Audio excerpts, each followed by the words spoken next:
Good morning, student. This is the rest part of chapter 1, that is dispersal of seed. The process by which seed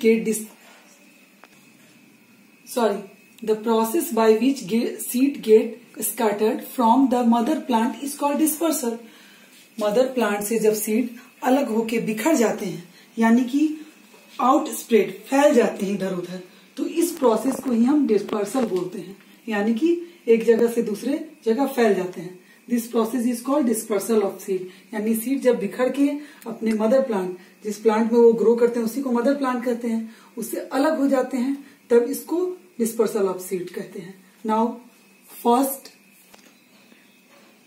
Now let us learn about different way by which seed get dispersed. अब हम अलग अलग वे तरीका पढ़ेंगे जिससे seed एक जगह से दूसरे जगह जाते हैं. पहला जो तरीका है यानी एजेंट है जो जिसके द्वारा जाते हैं, बाय विंड. दूसरा है by water, by animals, by explosion. यानी कि पहला तरीका बाय विंड, हवा के द्वारा. अब हवा के द्वारा कैसे जाएंगे? It carries away small seed that are very light and have wings और हेयरी लाइक स्ट्रक्चर. ऐसे सीड का स्ट्रक्चर कैसे होगा? बहुत छोटा होगा, वजन में बहुत हल्का होगा, हेयर यानी कि उनमें बाल नुमा होगा जिसमें हेयर लाइक स्ट्रक्चर और विंग्स के तरह स्ट्रक्चर, ताकि वो हवा में आसानी से बह सके, फ्लो कर सके एक जगह से दूसरी जगह. The seed get scattered as far, और सीड इसके द्वारा एक जगह से दूसरी जगह चले जाएंगे. As for example cotton plants, dandelions, these are the example of seed that is dispersed by wind. ये एग्जाम्पल है सीड, ऐसे सीड के जो विंड के द्वारा एक जगह से दूसरे जगह जाते हैं. Next by water. अब कुछ पानी के द्वारा भी जाते हैं. The seed of some plants such as coconut and lotus get dropped into the water और वाटर बॉडी. ये जो प्लांट हैं, ये जैसे कि कोकोनट, लोटस, जो कि पानी में होते होंगे, वही प्लांट बाय वाटर अपना डिस्पर्सल करेंगे. तो ये क्या करते हैं, जब पानी में गिरते हैं, पानी के अगल बगल गिरते हैं, तो क्या करते हैं, ये इनका जो फाइबरस कवरिंग होगा, इनका सीड का बनावट होगा कि ये फाइबरस कवरिंग होंगे, यानी इनके ऊपर फाइबर का कवर होगा. जैसे आप कोकोनट देखते हैं तो फाइबर कवरिंग क्या करेगा, ये हेल्प करेगा उसको फ्लोट करने में, यानी तैरने में मदद करेगा. तो ये पानी में जब गिरेंगे, इनके कवरिंग जो कि फाइबर का बना हुआ है, तो ये क्या करेगा, फ्लोट करेगा, आसानी से एक जगह दूसरे जगह बहते हुए चले जाएंगे. और फिर जब इनको मिट्टी मिलेगी और सुटेबल इन्वायरमेंट मिलेगा ताकि आपको ये ग्रो करें, सुटेबल इन्वायरमेंट जैसे पानी, सनलाइट वगैरह जब इनको मिलेगा तो ये ग्रो करेंगे, बड़े होंगे और फिर जर्मिनेट करके एक नया प्लांट बनाएंगे. Animals have sticky coat that stick to the fur of animals. Some seed, कुछ सीड ऐसे होते हैं जिसका स्टिकी कोट होता है. सीड के ऊपर का जो आउटर लेयर है उसको सीड कोट हम लोग बोलते हैं. तो स्टिकी होता है. और क्या होता है, प्रिकलिक होता है, यानी चिपक जाता है. किसी भी जानवर अगर उसके ऊपर बैठेंगे तो बॉडी में उनके चिपक जाएगा. और कैरी होगा उनके साथ, वो अगर जाएंगे तो उनके साथ साथ चिपक के एक जगह से दूसरी जगह जाएगा. Then get dropped on the ground later, और बाद में धीरे धीरे जब एनिमल किसी कारण से उनके बॉडी कहाँ तक था, और ये कैरी करेंगे, ये इनके बॉडी से होकर एक जगह से दूसरे जगह जाएंगे. और फिर ड्रॉप जब ये गिर जाएंगे जमीन पे, इनको सुटेबल इन्वायरमेंट, जब भी प्लांट ग्रो करता है, जब उनको इन्वायरमेंट सुटेबल यानी कि सही मिलता है, सब सीड से प्लांट ग्रो नहीं करता है, तो जब सुटेबल इन्वायरमेंट मिलेगा तो प्लांट ग्रो करेगा और फिर नया पेड़ बनेगा. ये एक बाय एनिमल हुआ.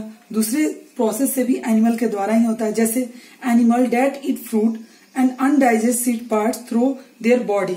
जब वो सीड किसी भी फ्रूट्स को खाते हैं, अनडाइजेस्टेड पार्ट, जो उनका बचा हुआ पार्ट तो हम डाइजेस्ट कर लेते हैं, जो अनडाइजेस्टेड वेस्ट होता है हमारे बॉडी से जो निकलता है, यानी कि मल के रूप में, जब वो निकलते हैं तो उनके थ्रू भी वो जमीन पे कहीं जाएंगे और सरवाइव, धीरे धीरे जमीन के अंदर जाएंगे और फिर सरवाइव करेंगे एक नए प्लांट के रूप में.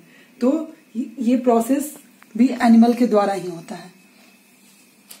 मोस्ट सीड्स, ज्यादातर सीड बाय एनिमल के द्वारा ही होता है, क्योंकि एनिमल के द्वारा 90% जो भी डिस्पर्सल का प्रोसेस है ये एनिमल के द्वारा ही होता है. Next by explosion.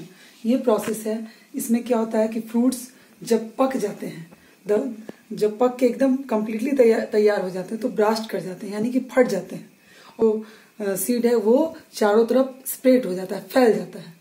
As for example आपको पी यानी कि मटर का प्लांट, जो कि हर जगह आपको देखने को मिलेगा। तो अगर इसका आप फ्रूट्स को प्लांट में ही छोड़ दें, ये कंप्लीटली प्लांट में ही पके, तो देखिएगा धीरे धीरे जब एकदम पक जाए तो ये अपने आप ब्लास्ट कर जाता है, फट जाता है और इनका सीड इधर उधर बिखर जाता है पेड़ के चारों तरफ। और जब उसको सुटेबल इन्वायरमेंट मिलेगा तो वो धीरे धीरे ग्रो करते हैं और न्यू प्लांट बनाते हैं। तो बाय एक्सप्लोशन, और इसमें एग्जांपल है poppy, pea, beans, these are the example of explosion process. ये एग्जांपल इनका है। एनिमल के द्वारा मोस्टली पेड़ में होते हैं। बाय वाटर कोकोनट, लोटस हो गया, आपको विंड के द्वारा हो गया, जैसे कि कॉटन प्लांट एकदम कॉमन एग्जांपल है। So I complete this topic, dispersal of seed. Now I get start agriculture. Agriculture क्या है? The practice of growing and harvesting crops. Agriculture का मतलब होता है खेती करना, यानी कि हम जो खेती करते हैं, खेती में हो गया आपको खेती बुनाई से लेके कटाई तक के प्रोसेस को खेती कहते हैं, जिसमें हम खेत को पहले हल लगाते हैं, फिर उसमें सीड डालते हैं। तो यहाँ पे आपको स्टेजेस बना हुआ है जो शो कर रहा है एग्रीकल्चर कैसे होता है। The field is ploughed and the soil prepared. पहले हम फील्ड को प्लग करेंगे, यानी कि जोतेंगे, मिट्टी को हल्का करेंगे, उसमें जो भी पत्थर, गिट्टी, कंकर हो उसको साफ करेंगे और सॉइल को प्रिपेयर करेंगे हम एग्रीकल्चर के लिए, यानी कि खेती के लिए। Manure is added. मैन्यूर का मतलब खाद, उसमें हम खाद डालेंगे। सीड इज स्वेलन, यानी कि सीड को क्या करेंगे, बोलेंगे उसको बुनाई करना, यानी कि छिड़केंगे या बुनाई करेंगे। द फील्ड इज इरिगेटेड और water provide to the crops. अब फील्ड को अच्छे से इरिगेट करेंगे और वाटर उसमें प्रोवाइड करेंगे, यानी पानी उसको देंगे। या तो नेचुरली जब बारिश होती है तो सफिशिएंट वाटर खुद ब खुद मिल जाता है। जब ऐसा कंडीशन ना हो तो आप पानी अलग से भी वाटर पंप के द्वारा देते हैं। आप क्या, किसान लोग ऐसे ही करते हैं। Next, pesticide is spread over the crops. Pesticide यानी कि कीटनाशक दवाएं, वो भी टाइम टू टाइम स्प्रे करना पड़ता है ताकि उसमें कीड़ा ना लगे, पेड़ बर्बाद ना हो और आपका जो फसल हो वो अच्छा हो। The ripe crops are harvested. Harvested mean cutting करना। जब काटते हैं हम किसी भी अनाज को तो उसको हार्वेस्टिंग बोलते हैं। तो इसको जब पक जाए कंप्लीटली, जब क्रॉप्स हमारा फसल पक जाता है तो उसको हार्वेस्ट करते हैं, कटिंग करते हैं और देन उसको स्टोर करते हैं ताकि वो नष्ट ना हो, उसमें कोई हार्म ना हो, बर्बाद न जाए, कीड़ा न लगे। तो these all stages are known as agriculture. ये सारे स्टेज मिलके एग्रीकल्चर होते हैं। तो एग्रीकल्चर में है कि हम जो ग्रो करते हैं और काटते हैं क्रॉप्स को, ये पूरे प्रोसेस मिला के हम एग्रीकल्चर कहते हैं। The large number of planting और growing in a particular region during a particular season is called crops. Crops यानी कि फसल। फसल किसको कहते हैं? जब ज्यादा मात्रा में प्लांट